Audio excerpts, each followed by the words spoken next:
Hey, so in this video, I'm going to show you a few things that you can do to help you remember great stories and insert those stories into your presentations.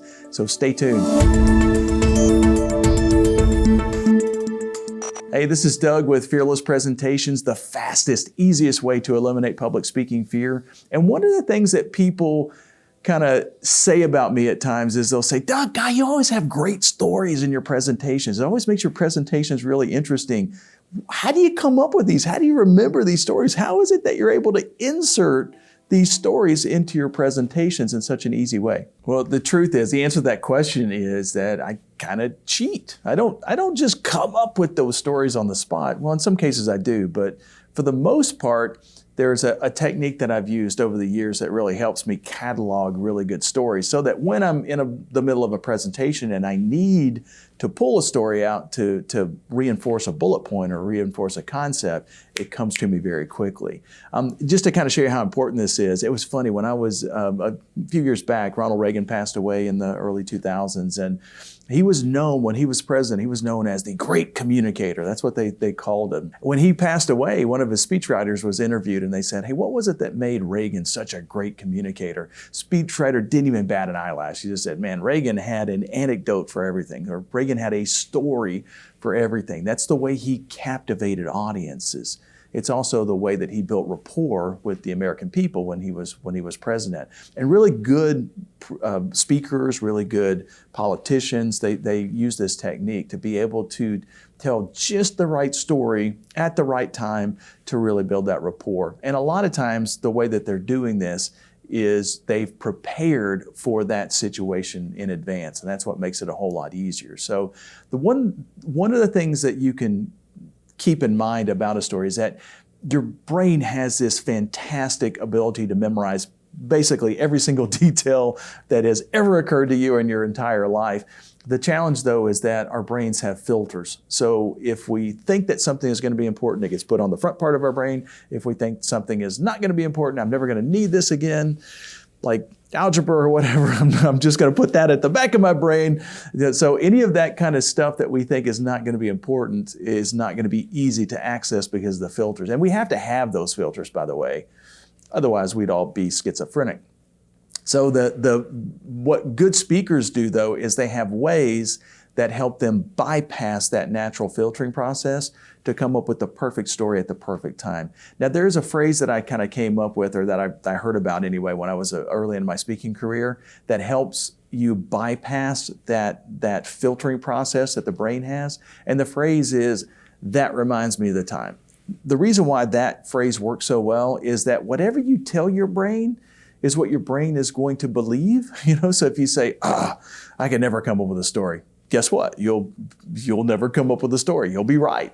But if you tell your brain, I have already come up with a story and I've got the perfect story, then all of a sudden an image is going to pop into your head that's going to relate to a situation that you can use in your presentation. So that reminds me of time phrase forces your brain to assume that you've already come up with a story, and then as a result, boom, it pops into your head. I do this as an exercise sometimes when I'm teaching this to a class. I'll kind of just have everybody stand up in the room and just give them some weird topic, and I'll tell them, hey, you're not going to speak on this topic. I just want you to see how the process works, though. And I'll just kind of throw out something really weird. I'll say like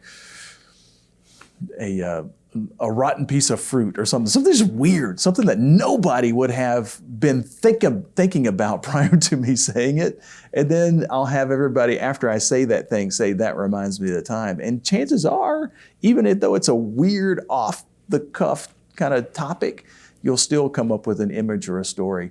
So like, for instance, it gets really easy, though, if you're talking about specific incidents. So like, for instance, if I say something like, a time that you drank too much, and you say, that reminds me of time, there's a good chance a picture's going to pop in your head right away.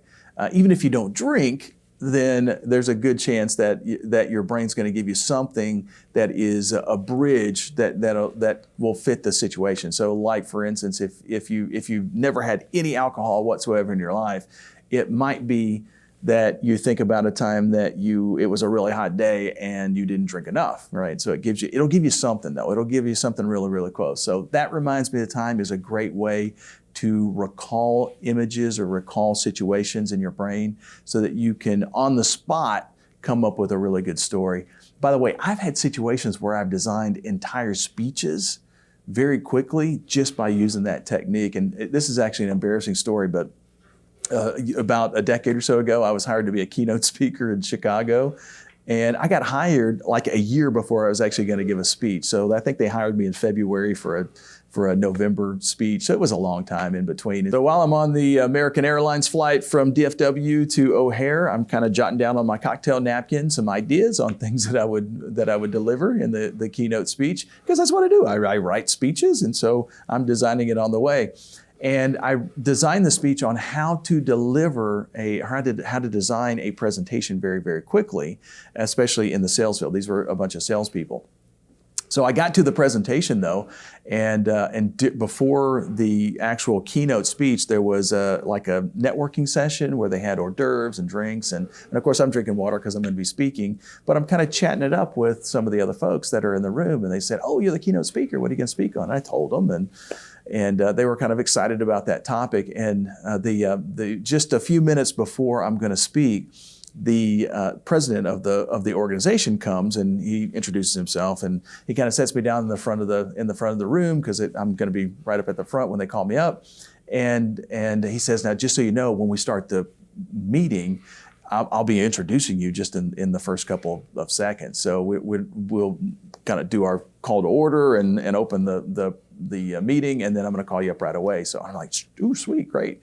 Because a lot of times if you're the keynote speaker, you might have to sit through other speeches and stuff like that. So this is a great benefit to me. I'm loving this, loving every minute of it. I look at the chair next to me though, and it's got an agenda, and I'm like, "Oh, sweet, something for my media kit." And I pick it up, and it says, "Keynote speaker, Doug Stannard." And it said, "Topic, 5 ways to improve your sales in a down economy." And just about the time that I read that, the president of the association starts to walk up to the room, and all of a sudden my eyes get real big, and I'm going, "Oh crap, geez, I've designed, because now I'm about 2 minutes away from going up on stage to deliver a speech that I haven't thought about in about 8 months. And so I was petrified. It was one of those things, it's all because of my own lack of preparation, but I'm like, "Ooh, geez." And so I had to kind of calm myself down and say, "Oh, hey, Doug, you're a professional. You know how to do this. You got the content." And all I had to do was think back to those ideas that I came up with 7 or 8 months ago, those 5 different bullet points. And once I had them, I was ready to go. Because once I got up to the front of the room, I would deliver the first bullet point, and I would say in my head, "That reminds me of the time." I didn't say it out loud, but said it in my head. And all of a sudden, I'd have 2 or 3 stories that would pop into my head related to that subject, and I'd speak for 7, 8 minutes or so on that first bullet point. Then give the second bullet point, do the same thing, 2 or 3 speeches, 2 or 3 stories about that. Did it for each one of those bullet points. Took about 50 minutes or so to deliver the speech. Had a 10-minute Q&A session at the end, and it went really, really well. It was funny because as I was walking out the back of the room, I'm trying to kind of dart out as fast as I can in case somebody caught on to what I was doing, and the president catches me as I'm going out of the back of the door, and he says, "Hey man," he said, "You know what? We've had keynote speakers every single month to our meetings for the last year. And that's the best one we've heard." And I'm like, "Wait, oh, perfect, right?" And he said, "Can you come back next November?" He said, "I'm now booking my speakers for next year. Can you come back next November?" I said, "Yeah, sure. In fact, I got a speech all ready for you." And I actually kept that cocktail napkin, the one that I created on the American Airlines flight. I kind of kept that and told the story about what I did the previous year, the next year. And it's actually on YouTube somewhere. If you kind of look up my name on YouTube, you'll probably find it. But it's a pretty funny situation. But I basically use this technique that I'm sharing with you as a way to design an entire keynote speech as I was walking up to the front of the room. I don't suggest that you do that, by the way. I mean, that is not optimal. That was a situation that I caused that I was able to use this technique to kind of get myself out of. But really, that's not ideal. The third thing, and the really one of the most important things about coming up with great stories for your speech is to not wait until the spur of the moment, kind of like what I was doing in that situation. It's better that when you come across a story that's funny or interesting or makes a good point, or it's one of those life lessons, you know, when that incident occurs, you go, oh man, boy, it's going to make a great story someday. It's not fun now, but it's going to make a great story someday, to catalog that somewhere. And I started doing this a couple of years ago, and it was based on a technique from one of my friends who's also a professional speaker. And he said, hey, you know, on your iPhone, it's got that notepad. It comes automatically on your phones a lot of times. Like on the very first homepage of your phone, it'll be Notepad or something like that. It'll be some type of note-taking app on your phone, and all you have to do is just kind of punch that when you come up with an idea and just type it in, and it's there forever. You know, if you upgrade your phone, it comes with it, and so you'll have those ideas forever if you kind of do it that way. So I've been doing that for really the last 2 or 3 years, and it's really helped my public speaking career immensely. So basically, remember what Ronald Reagan, you know, remember what made Ronald Reagan the great communicator. He had an anecdote for everything. So have anecdotes or stories that help you make your bullet points. If you need to come up with a story on the spot or on the fly, remember that reminds me of the time. But a better way to actually deliver these presentations or deliver these stories in your presentations is to identify those stories in advance and keep notes of them. That way you can recall them whenever you need to. So hopefully that's very helpful for you, and you can use that to help you design much, much, much better presentations. So I hope you enjoyed the video. Hey, make sure and hit the subscribe button. And if you could, leave me a comment if you have questions or if you've had situations where stories have really helped you out in a presentation, leave it in the comment. I like to respond to those as much as I can. I'll see you on the next Fearless Presentations video.